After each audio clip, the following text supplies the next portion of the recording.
message like the master thought, then my living shall not be in vain. Then her living was not in vain. No, her living was not in vain.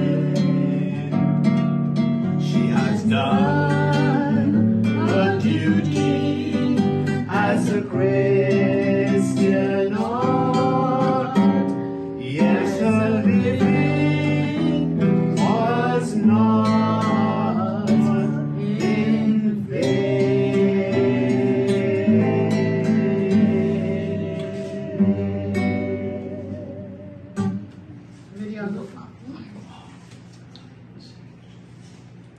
Sister Duncan.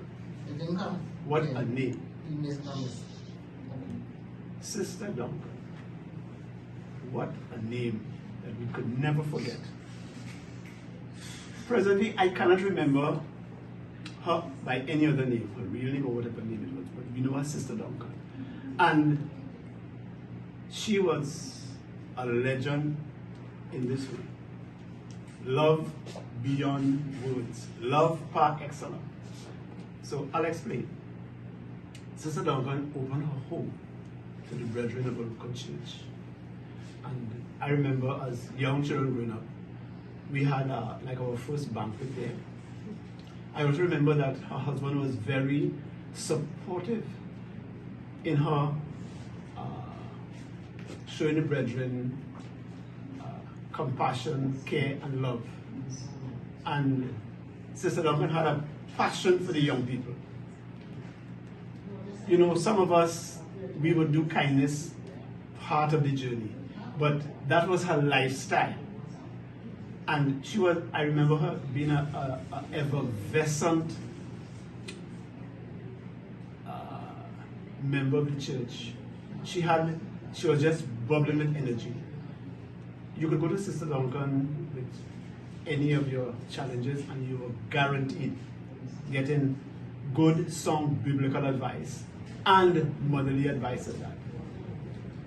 On a Saturday night, Sister Duncan's home was the place where we would congregate, all the young people, and she would open her kitchen to us. Never at any point in time did she indicate that we were a bother to her. So Sister Duncan will be remembered for her kindness that would have touched the hearts of every member of the local church. If I can remember clearly, she was involved in many of the ministries that the church offered, and she was an integral part with the, what we used to call back then, the Duncan Society. So I can guarantee, and as a result, this is being done for on behalf of the local church. And when Ernie called me, what was her name? Linan. I don't know this name at all, Linan. And when I phoned that name on my phone, I was lost as to who this person was. But when I heard the voice, Ernie, I remember. So Ernie wanted the Aruka brethren to indicate the good memories that her mother did for us. And so we are doing this. We are fortunate to have two members of the Aruka Church who live abroad, Sister Tora Campbell and lovely called Merle Phillips, right? The Phillips sisters. And this is rather unique that they are interested at this point in time for us to do this dedication towards the life of Sister Duncan. So Aruka Church has been blessed. We are very grateful for what she has done. We offer our condolences to the family, her children and grandchildren who remain, and God's blessing to them.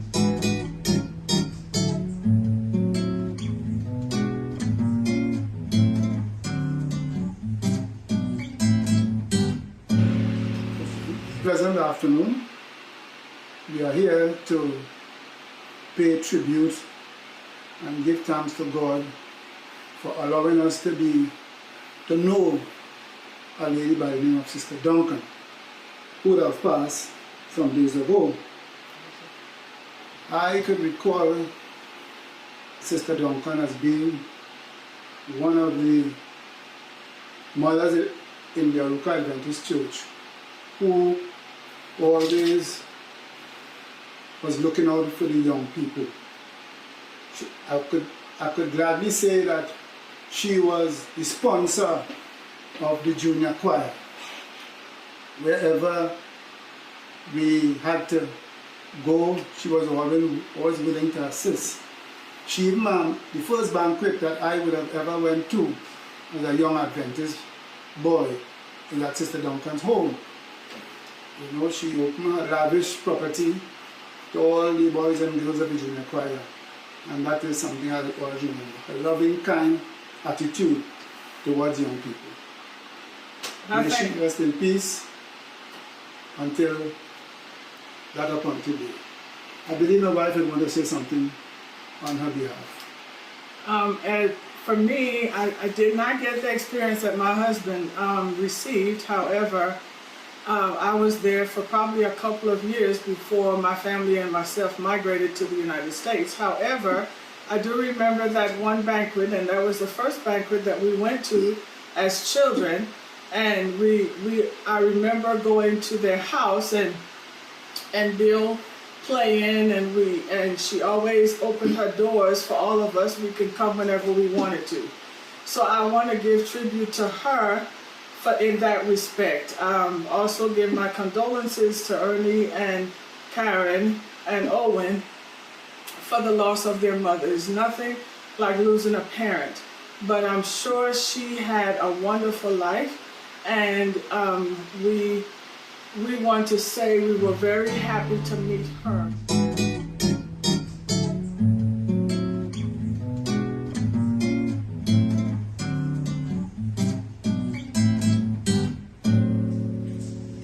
I have known Sister Duncan for most of my life.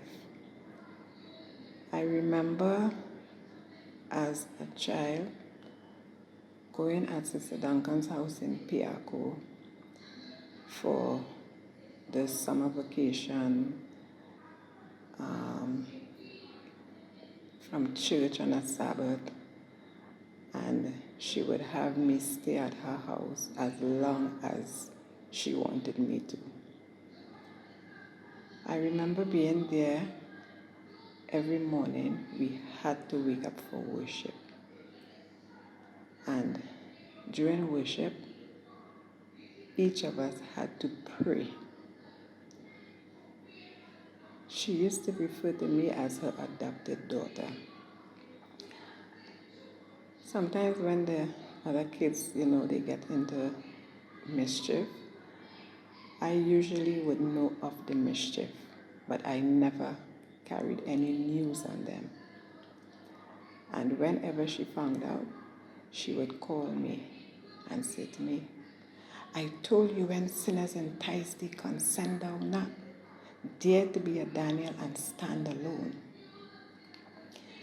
A lot of songs from the church hymnal that I never knew, she taught me, and up to this day I still remember them.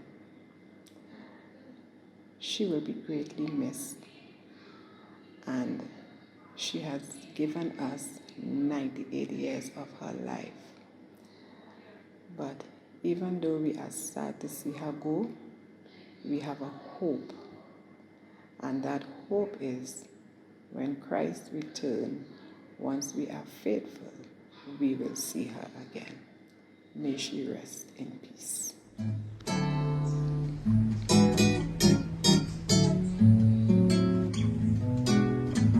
This is Dr. Brenda Phillips on behalf of the Phillips clan of Ford Street, Aruka. It was 1971, and a new family joined the Aruka Seventh-day Adventist Church. We quickly embraced them, and they felt right at home. This family consisted of Sister Ellen Duncan and her 3 children, Owen, Ernie, who now goes by Linan, and Karen. Sister Duncan's home soon became the place to hang out after Sabbath on Saturday nights. We had socials, movie nights, banquets, you name it. And Sister Duncan was so gracious to accommodate us all. She always made sure that the snacks were abundant. We always had lots to eat and drink at Sister Duncan's. In the ensuing decades, each time I thought of Sister Duncan, the one thing that stood out in my mind was what a fighter she was. Our Sister Duncan was the only person I know of personally who overcame cancer by natural therapies alone. No chemotherapy, no radiation therapy, or any other man-made therapy. She was determined that cancer would not take her out. She went on to live many decades more as a productive Christian woman of God. I remember being on vacation in Tobago years ago with my sister Merle. We called her up and decided that we had to see her. At that point, we had not seen her for about 20 years. We hired a car that took us to her place that evening. And what a reunion that was. She was so happy to see us. She was just smiling from ear to ear the whole time. She had reserved for us a large bag of Julie mangoes in true Sister Duncan style. We had a feast. All my memories of Sister Duncan have been pleasant. I will always remember her as a kind, loving, generous woman of God. May she rest in peace until she hears that trumpet sound and our Savior calls her forth on that blessed morning, when we shall all see her once again.